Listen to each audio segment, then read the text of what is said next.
So I got the opportunity to catch up with one of Barnstone's players, Troy Hawthorne. Troy, how are you? Yeah, not bad, thanks yourself.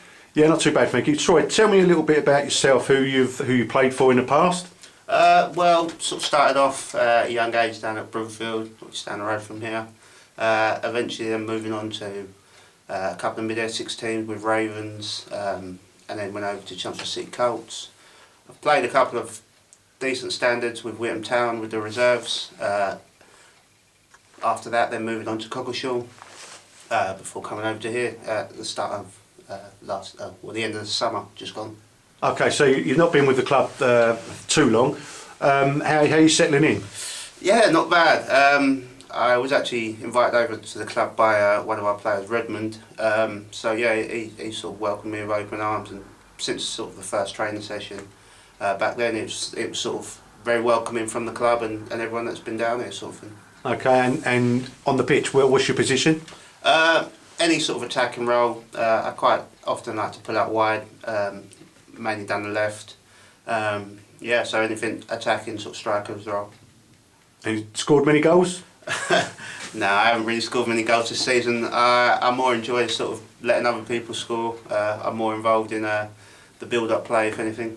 Okay, although you are quite famous for one of your goal celebrations earlier this season. Yeah, that was sort of I think it was a bit of pressure released with that.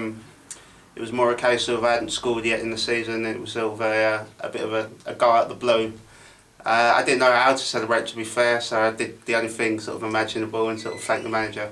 Yeah, but an unbelievably good goal to say. Anyway, so okay, that's great. So a little bit about you off the pitch. Whereabouts do you live? Tell me a little bit about yourself.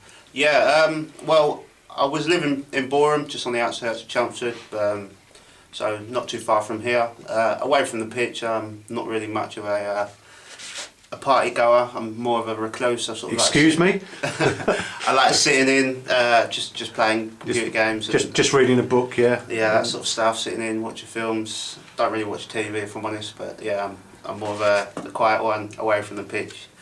A little less said when I'm on the pitch. I'm a bit of a handful, I could say. Yeah, so I've heard. Fantastic. Just one final thing. Tell us a little bit about the club at Barnstone and how are things going within the club, and what's the future like for Barnstone in your opinion? Since I've been over here, it's sort of come on leaps and bounds. I mean, we've brought in quite a few sort of young talents in various different positions. We've got quite a few youngsters with us at the moment, scoring goals, creating opportunities. I mean, going forwards, I could see a lot of big things happening with this club. I did hear talks of maybe a reserve squad being built. So I don't know, it's sort of looking interesting. I'm sort of hoping to bring a couple of my friends that I know over and maybe, hopefully push for maybe some decent cup runs. I don't know, a bit more higher up in the leagues, I would imagine. I mean, it's a lot of potential going on in this club, to be fair. That's great to hear, Troy. And just one final thing, then put you on the spot a little bit. Best player and worst trainer. In my opinion, one of the best players I've seen over here is a tie between Jordan Miller or Joe Jones. One of the worst trainers, I couldn't actually put that into a category. I mean, one of the class clowns when it comes to training was either myself or Redmond Carney, so I'd probably put myself as one of the worst trainers in terms of the drills, but I give as much as I can when it comes down to the actual running side of things. Okay, good answer. Very, very diplomatic answer. Troy, thanks very much for your time. Thank you. I hope you enjoy the rest of your time at the club. Thank you very much. Bye bye.